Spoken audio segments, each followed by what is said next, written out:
Voters party इन्टारनेशनेला भटारफोरनि party आरो माखासे पार्टिया दालालिफोरनिसो पार्टी जों बेखौ रोखायै मिथिगौ।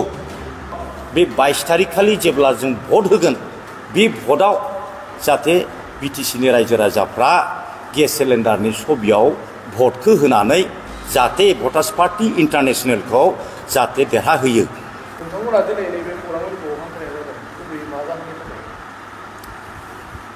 नमस्कार खुलुमबाय। तो जोङो नैबे फैबाय थानाय जितु बिटिसि इलेक्शन बे बिटिसि इलेक्शननि मुङै जोङो रायजोफोरनो माने फंनैसो बाथ्रा फोरमायनो नागिरदों। बेनो जाबाय आंनि मुङा तरनि बसुमतारी, भटार्स पार्टी इन्टारनेशनेल अखम राज्यिक प्रेसिडेन्ट हिसाबै दङ आरो आङो राज्यिक प्रेसिडेन्ट हिसाबै आं बेखौनो फोरमायनो सानदों जे जोङो फैगौ इलेक्शननि थाखाय जोङो 33 केन्डिडेट जोङो थिसननो हाबाय आरो बे 33 केन्डिडेटआ गावनि गोहो बायदियै जेसेबां हायो बिथांमोनहा गेलेलांगोन आरो बिनि गेजेराव आंबो सासे, आङो 15 नं काजलगावनिफ्राय आं गेलेगोन आरो लोगोसे आरो मोनसेबाव समस्ति दङ, बे जाबाय 16 नं निसिमा। बे मोननै जायगानिफ्राय मोननै बियाबनिफ्राय आं गेलेगोन। आं दा बेखौनो बुंनो सानदों, आंजों लोगोसे जेसेबां गेलेनो ओंखारदों गासै 33थि सोद्रोमा बिथांमोननिसिमबो आंनि गोसो गोरबोनि हामग्लायनाय थाबाय आरो लोगोसे बिटिसिनि रायजो राजा भटार बिथांमोननिसिमबो आंनि गोसो गोरबोनि अननाय मोजां मोननायखौ बयनोबो बावहरग्रोबाय। दा जोङो बहाय इलेक्शन गेलेनायनि खारना जाहैबाय मा, जोंनि बे भटार्स पार्टी इन्टारनेशनेला 2011 सननिफ्राय आरम्भ जादों। 2016आव बियो गभर्नमेन्ट रेजिस्टार जादों। बिनिफ्राय जोङो 2014निफ्रायनो जों इलेक्शन गेलेनो आरम्भ खालामबोदोंमोन, नाथाय जों दासिमबो सासेबो सोद्रोमा जों दैथायहरनो हायाखै एबा देरहाहोनो हायाखै। दा जों एबार नैबे बिटिसि इलेक्शनाव देरहानो हानायखौ जोङो आसा खालामदों। निश्चय जों देरहागोन, गोबां सोद्रोमा देरहागोन जोंनि गेजेरनिफ्राय आरो जोङो बिटिसिआव सरकार दानो नाजादों। बिटिसिआव जों जुदि सरकार दानो हायोब्ला बिटिसि गभर्नमेन्टनिफ्राय बिटिसि एलेकायाव बे मोनबा जिल्लायाव उदालगुरिनिफ्राय आरम्भ खालामनानै उदालगुरि, तामुलपुर, बाक्सा, चिरां, क'क्राझार बेवहाय जेसेबां जोंनि भटारफोर दङ बे भटारफोरनो दानफायाव 1000 करि रां होनो थाखाय जों जानजि खाफ्रादों। मानोना जोङो गभर्नमेन्टनिफ्राय भटारशिप बिबोगासिनो दं। जों भटारशिपखौ बिबोनानै थांनाय 2011 सनाव भारत सरकारा जोंनो भटारशिप होनो होननानै मोनसे पार्लियामेन्टारि उच्च पदस्थ कमिटिया बेखौ पास खालामना होखादोंमोन। बे पास खालामनाय बे भटारशिपखौ जों मोनफुंनो थाखाय नाजादों आरो जों बेखौ नाजालांबाय थागोन। जोङो बेखौ मोनागौमानि जों नागारनाय नङा। बेबायदिनो जोङो आसामावबो सरकार गठन खालामनो नागिरदों फैगौ 2026आव। जों जुदि आसाम सरकारावबो जुदि जों सरकार दानो हायोब्ला आसामावबो, होमबाना जोङो आसाम सरकारनिफ्राय 4000 राङै साफ्रोमबो भटारनो होनो थाखाय जों जानजि खाफ्रादों आरो बेखौ होनो हानाय जोंहा गोहो दङ।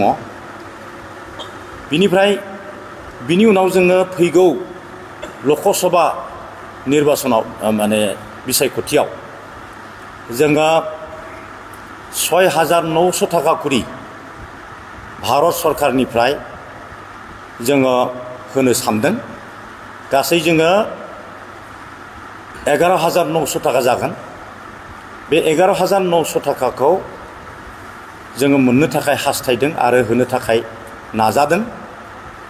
बिनि थाखायनो जों इलेक्सन गेलेनो बाध्य जादों। मानोना एसेम्बलि आरो पार्लियामेन्टआव रायजोनि थान्दै जुदि गैयाब्ला बिथांमोनहा कानुन बानायनो गोब्राब मोनो, आयेन बानायनो गोब्राब मोनो। बेनिखायनो आयेन कानुनखौ बानायनो थाखाय जोङो भटार्स पार्टी इन्टारनेशनेलनिफ्राय बिटिसि आरो आसाम रायजो बिनिफ्राय भारत नाङैनो जोङो सोद्रोमा रायजोनि थान्दै जों दैथायनो जों नाजाबोबाय थादों आरो जों नाजालांबाय थागोन। जोंनो भटारशिप नांगौ। भटारशिप नङाब्ला जोंनि मोनफ्रोमबो सरकारा काउन्सिल गभर्नमेन्टआनो जा, स्टेट गभर्नमेन्टआनो जा एबा भारत हादोरनि गभर्नमेन्टआनो जा, बिसोरो मोनबो समस्यानि समाधान खालामनो थाखाय गोहो गैया। जेब्लासिम भटारशिप जाया समस्याया समस्यायैनो थाबाय थागोन। भटारशिपआ मोनफ्रोमबो समस्यानि समाधाननि लामा। बिनिखायनो जोंनो भटारशिप नांगौ। मानोना दिनैहाय जोंनि गेजेराव गोरों गोरा सेंग्रा सिख्ला बांबाय, साख्रि मोननो गैला, साख्रिया हिमिट जाबाय। जोंनि गेजेराव 90 कौटि भटारनि गेजेराव गासै 1,33 लाखल' साख्रि मावनाय सोद्रोमाफोर दङ। बिनिखायनो दा साख्रिखौ मोननो गोब्राब जाबाय। साख्रिनि जायगायाव दिनै गभर्नमेन्टआ मेसिन दिहुनबाय।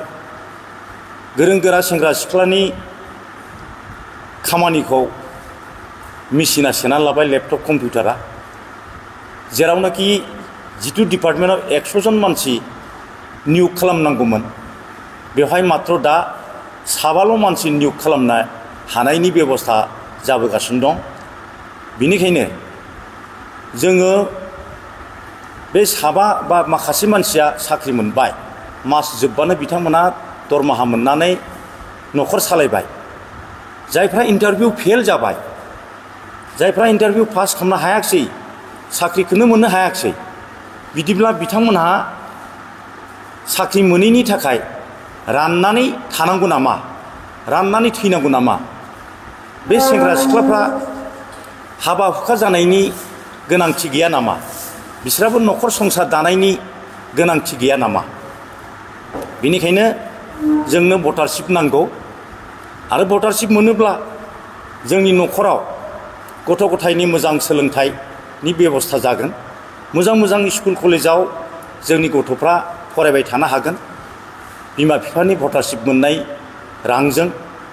आरो जोंनि आइजोफ्राबो जायफ्रा हाबा जायाखै बिथांमोनहा हाबा जानोबो सुबिदा मोनगोन। जिहेतुके गासैबो बैसोगोरा सेंग्रा सिख्लाफ्रा 11,900 थाखा करि दान मोनफ्रोमबो मोननो हानायनि बेबस्था जायोब्ला बिथांमोनहाबो मोजाङै थांना थानायनि बेबस्था जागोन। हाबा हुखा जानायावबो जेबो गोब्राब जानाय नङा।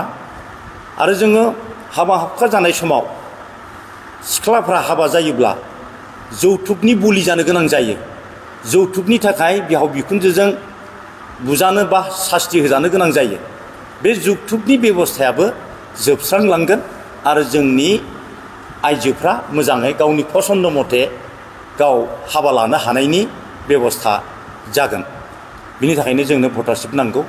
आरो नै दा जोंनि गेजेराव जोंनि बिटिसिआवनो जा बा आसाम रायजोआवनो जा खना खनला दिनै उच्चेद अभियान जाबाय थादों। थारमाने इलेक्सन खालामनाय बेबस्थाखौ सरकारा लाबाय थादों। जों बे इलेक्सन खालामनायखौ जोंनि भटार्स पार्टी इन्टारनेशनेला जों एसेबो मोजां मोना।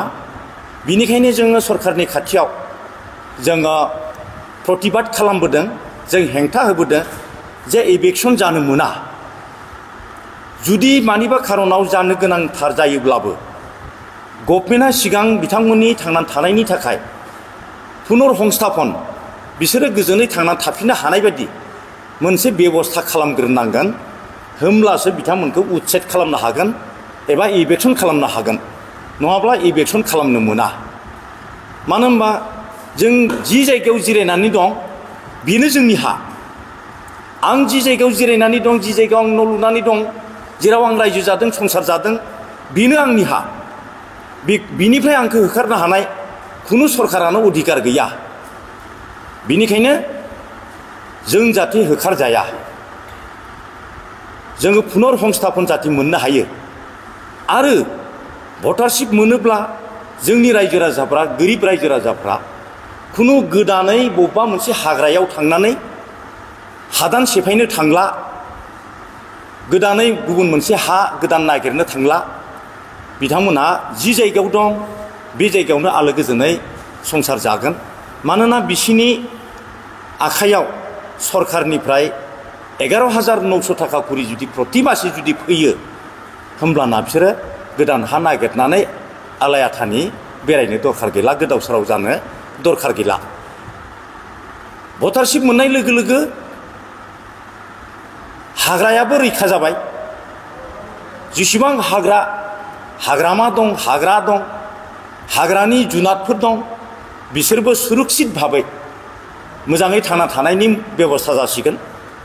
आरो जोंनि गेजेराव नांलायनाय खमलायनाय गैयाजासे, रावजोंबो हिंसा मोनसा गैयाजासे आलो गोजोनै सुखु सान्थियै थांना थानायनि मोजां परिबेस जागोन। बेखौनो जों हास्थायनानै जों दिनैहाय नैबे बिटिसि इलेक्सनाव जानजि खाफ्रानानै जों ओंखारदों। जाहाथे बिटिसि ओनसोलाव थानाय साफ्रोमबो भटारफ्रा जिखि जाथि एबा हारि माहारियानो दाजाथों मानो, जों बयबो जाहाथे अनलायनानै जों थांनानै थानो हायो। जों बेखौ हास्थायनानै जों गोख्रैनो जाहाथे भटारशिपखौ मोनफुंनो हायो। बे मोनफुंनो थाखाय जों बयनोबो फोरमायदों, खोन्थादों। आरो बिनिखायनो बयखौबो बिटिसिनि रायजो राजाफोरखौ बे फैगौ इलेक्सनाव बे 22 तारिख खालि जेब्ला जों भट होगोन, बे भटआव जाहाथे बिटिसिनि रायजो राजाफ्रा गेस सिलिन्डारनि सबियाव भटखौ होनानै जाहाथे भटार्स पार्टी इन्टारनेशनेलखौ जाहाथे देरहाहोयो। भटार्स पार्टी इन्टारनेशनेला भटारफोरनि पार्टी आरो माखासे पार्टीया दालालिफोरनिसो पार्टी। जों बेखौ रोखायै मिथिगौ। जों भटारफ्रा ज' लोगो नांनानै भटार्स पार्टी इन्टारनेशनेलखौ देरहाहोयोब्ला भटारफोरनि मोनफ्रोमबो समस्याखौ, जेंनाफोरखौ जों सुस्रांनो हागोन, समाधान खालामनो हागोन होननानै जोंहा गोथौयै फोथायनाय दं। बिनिखायनो जोंनो भटारशिप नांगौ। बे भटारशिपखौ हास्थायनानै आरो बयनिबो उन जिउखौ नाहरनानै जोङो गावनि भटखौ गावनोनो होनानै, गावखौनो देरहाहोनानै जोंनि भबिष्यतखौ जाहाथे जोंनो बानायनानै लानो हायो, बेखौनो हास्थायनानै आं बिटिसि एलेकानि गासैबो रायजो राजानिसिम आंनि खुलुमनाय, आंनि आरज गाबनानै आंनि बे दिनैनि बे बिटिसि इलेक्सननि सोमोन्दै बुंनो गोनां बाथ्राखौ आं बेखिनि बुंनानै फोजोबनाय जाबाय। गोजोन्थों।